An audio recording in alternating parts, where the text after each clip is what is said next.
This has been ongoing. I grew up in northern Nigeria. My father was a pastor with the Assemblies of God Church. One morning we just woke up in Assemblies of God Church, Samaru Zaria, somewhere adjacent the north gate of Samaru Zaria. My father was the pastor. All of a sudden we woke up in the morning, no provocation, nothing. And the next thing we were hearing was people were just running all over our house and the church with machetes and all of that. The next thing was they started pouring petrol all over the building, both the church and the house, because our house was attached to the church. And the next thing was flames.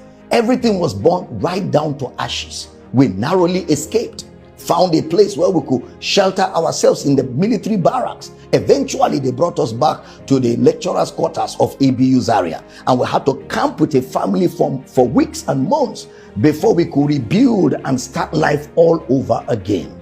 That is long.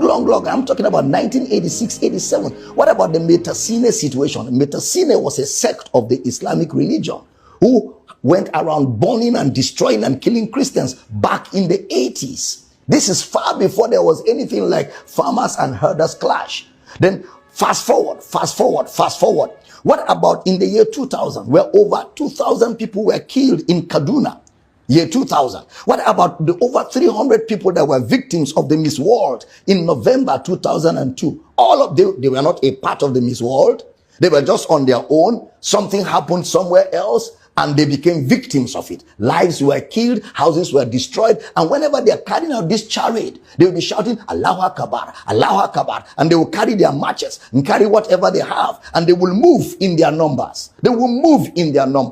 And everybody on their way that is not chanting what they are chanting becomes a victim. I can go on and on. A few years ago, I was preaching in Kaduna for a great man of God.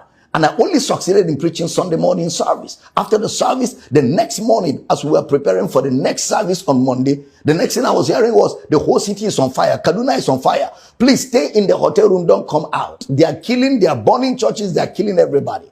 That is how we were stuck in a hotel. Even in the hotel, we were not sure of ourselves, because they were going from hotel to hotel, room to room, killing people that were not chanting Allahu Akbar.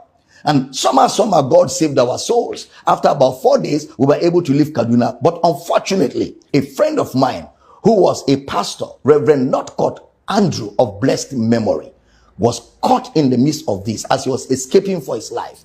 They caught him because he was wearing a collar of a bishop. They hacked him to death, dug the ground, buried him and put a cross there. It is that little wooden cross that made people know that there was a corpse in that place. And this, my friend, was buried. These are real life situations.